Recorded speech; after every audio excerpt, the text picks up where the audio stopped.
Yo, what up? It's me, Nanashi, and I'm finally back because my dumbass thought I'd be able to finish a visual novel and the anime adaptation in a week. Don't get me wrong, I'm still going to play the whole series, just not one after the other, or else I'm going to have monthly videos. So yeah. Oh, by the way, you guys really seem to like my last video. Shout out to the people who clicked the video just to dislike it and leave. Anyway, this video isn't about that. I'm talking about the first installment in the science adventure series known as Chaos Head. Chaos Head follows Nishijo Takumi, a second year in high school at Sume Academy in Shibuya, in the year 2009. Takumi is very much an otaku who spends almost every hour of every day at his base, which is his shipping container on top of an apartment building, and always deluding himself that his favourite wife, or waifu, Sarah, is real, and often talks to her. At his base, spending all his time on ESO, no, not Elder Scrolls Online, Empire Sweeper Online.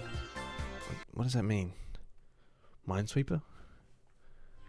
And often plays with Grim, who's another player. Commonly referred to as a hikikomori, Takumi, when he does go to school, tries his best to blend into the background and not draw any attention to himself, with try being a keyword because he fails a lot of the time. But one day, while grinding ESO, gets a message from Grim, telling him about the murders happening in Shibuya, known as the New Generation Madness. The New Generation Madness, at first, consists of the group dive and pregnant man cases. The group dive being a group of people diving off a building, and the pregnant man being a man who was murdered, having a fetus shoved inside his stomach, and having it sewed back up again. Pretty brutal stuff. Takumi starts realizing that as more new generation kills are happening, the more connected they are to him, with some even including a phrase Takumi only says to himself, being "sono me dare no me," or "whose eyes are those eyes," written in the crime scenes. With Takumi even witnessing the third case known as the staking, and being confronted by the murderer at the scene. But wait a minute, what part of this is science adventure-y? Well, it's a bit complicated, but I'll try to explain it. Alright, so delusions are a huge part of the story, as we learn that under specific circumstances, delusions can become reality. Just quickly, to me while editing. I figured out that there was delusion triggers throughout the whole game, and I didn't select a single one while playing, so delusions are even more important than I said. Okay, continue with the video. And a company known as Nozomi are working on a machine known as Noah 2, which can easily make delusions into reality. But that's not all. We also learn about GE rates, or gravitational error rates, which is the measurement of fluctuations in the Earth's gravity, and then we learn that they are connected to the new gen murders. The 3 times that GE rates spike are when new Garo Froggies come out, and wait a minute, you don't know what a Garo Froggy is? It's weird. They're only the coolest toys out there. Look at this dude. Tell me you don't want one. Oh yeah, GE rates. The GE rates also spike when the man-made earthquakes happen, known as the first melt, second melt, etc., and whenever there is an election. Okay, the gravity fluctuates, but what does this mean? Glad you asked, myself. Higher GE rates lead to faster biorhythms, with biorhythms being a system that closely connects to people's behaviours, with higher biorhythms making people more likely to commit crime, do the sex, and engage in risky behaviour. Along with this, it helps gigglomaniacs awaken by finding their D-sword. Yes, now there are swords, and gigglomaniacs are the people who can wield said swords. And remember how I talked about delusions? Well, people with D-swords also have the ability to make delusions into reality, but to actually use their swords as swords, they need to real boot them, which is turning their sword from a delusion into reality. And only the other gigglomaniacs can see the sword while it's a delusion. That's about all though, so I hope it wasn't too confusing. Damn, I actually sounded smart there for a bit. I actually really enjoyed reading. What do you do with a visual novel? I really enjoyed Chaos Head.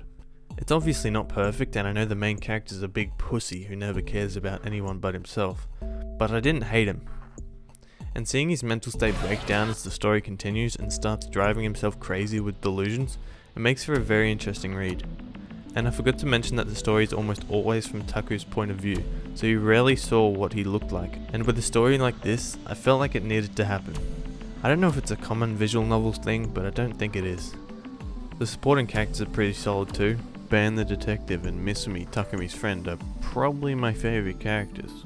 Although I don't know why they did him so dirty in the anime. I mean, look at this downgrade. But I'm not talking about that atrocious adaptation. Yet. Alright, let's talk about the pacing of the visual novel, because apparently 24 hours is short. I felt like the pacing was perfect for building up tension, and betrayals actually felt like betrayals, because of how long we went on believing a specific person was on our side or not. And scenes with big reveals, they don't instantly go, oh god, what's in the box, and then open it. Taku hesitates for at least 10 minutes and thinks of worst case scenario. And if you played the visual novel, you know what part I'm talking about. And then they throw you off with thinking, no, something so obvious wouldn't happen. And with that thinking, you instantly write off the obvious conclusion, and then it ends up being said conclusion. Like I said before, with Taku losing his mind, you see it slowly happen through his eyes, and he ends up not being able to distinct delusion from reality, and leaves him suicidal and empty at his lowest. The soundtrack did a great job of conveying the emotions that characters were feeling into music, and added to suspense, and scenes that were unsettling had creepy and ominous music. With the pedestrian crossing song being a favourite of mine because of how unnerving it is and how truly creepy it was to listen to. And the opening was very good too.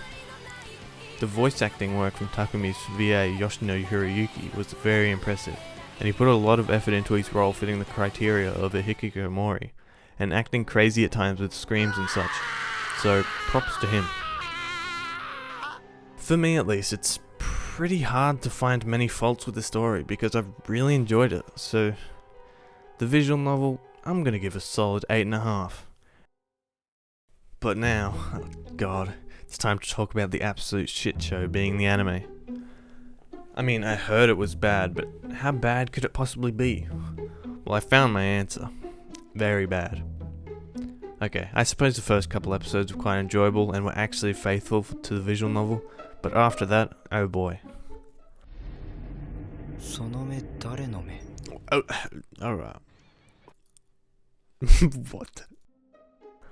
This shit was so hard to watch, because every single scene I was excited to see in anime form was either not there or extremely short. I mean, they even cut out an entire new gen case, which was one of my favourites of the series, being the 6th one. Obviously, I'm not going to say what it is, but why would you cut it? Get it? And then after cutting out some vital parts of the story, they add some dumbass filler, like characters playing tennis, and then they're just like, yeah, we're fighting big bugs now. Why are there bugs? And then the characters have special abilities like Kokutist, not the guy. And because of the stuff that they cut out, a lot of the story doesn't make sense from the perspective of an anime only. And if I was one of them, I would have dropped it so quick you wouldn't believe. So pretty much they turned a 24-hour visual novel into a single core anime. So it's pretty much 2 hours squeezed into 26-minute episodes, including opening and ending. It's just impressive how they finished this and they were like, that was a good adaptation. Good job everyone. I mean, I'm actually mad at how bad they did the story, because there was a lot of potential there. It's just completely wasted. So you know everything about how I said the pacing was perfect in the visual novel? Well, that doesn't apply to the anime at all, which wouldn't come as a surprise. Because one moment he's freaking out, he's like, oh, don't kill me, and then they're just chilling afterwards. They're just talking. I don't know. The studio behind this always tried making comedic scenes where it never comes off as natural and is always forced. Like, I'm not here to laugh at your stupid jokes. I just want to see the story and enjoy it. And with the constant forcing of jokes in there, it's so difficult to take anything seriously. Like, they start on the right track in some scenes, then Takumi has a delusion where a girl he's talking to is trying to sex him. But I will make an exception, only if it's laughing at the art, because at times, being every minute of every episode, it looks like arse. And with the story not being in the perspective of Takumi, it takes away from the enjoyment, but I can see how that's hard to do in anime form. Speaking of Takumi, he feels like a completely different character in the anime.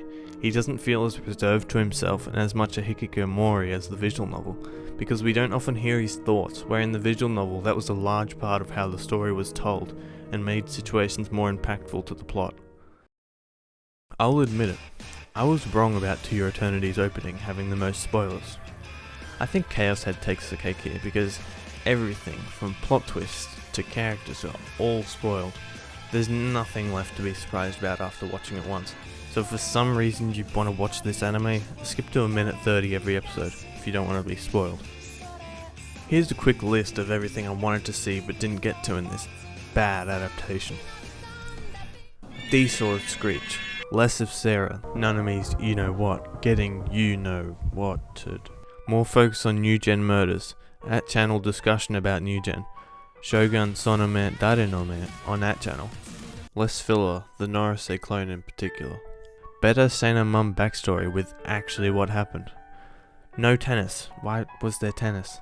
No bugs, why are there bugs? No Cocytus, why is there Cocytus? The Sarah battle actually injuring Takumi. Takumi actually being like Takumi. Tasty hand. No goddamn foreshadowing which makes twists so obvious. And last but not least, I just want a good adaptation, man. The anime's a 5 out of 10. I mean, I've come this far, so I might as well talk about the Chaos Child episode 0, which is just Chaos Head in 20 minutes, and somehow it felt more faithful to the visual novel than the entire 12 episode anime did, as it focused completely on the new generation madness, which was just one of the many things that the anime failed to tell properly. So basically in one episode, art is better, kills are gorier, and Taku actually feels pathetic, which is how he was in the visual novel. 7 out of 10. So that about wraps it up for the first science adventure anime I'm covering. The next one will be Chaos Child, and that one will take a lot longer because it's something like 40 hours long, so I'm going to have videos in between, but that's it from me. This took me ages, so if you watched this far, why not subscribe and check out my other videos? Not the first 5 because they're monotone. Alright, thanks for watching. Nanashi out.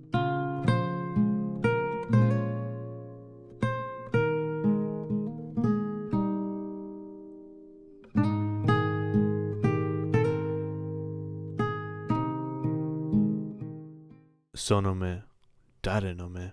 Why did I record that? I don't know. I don't know what to do with that. Do I put something cool at the end? Like, I don't have anything cool in mind. If you're listening to this, say yo in the comments, because I don't know. I really don't know. Why are you even listening to this? The video's done. Go away. I'm just rambling. I don't know.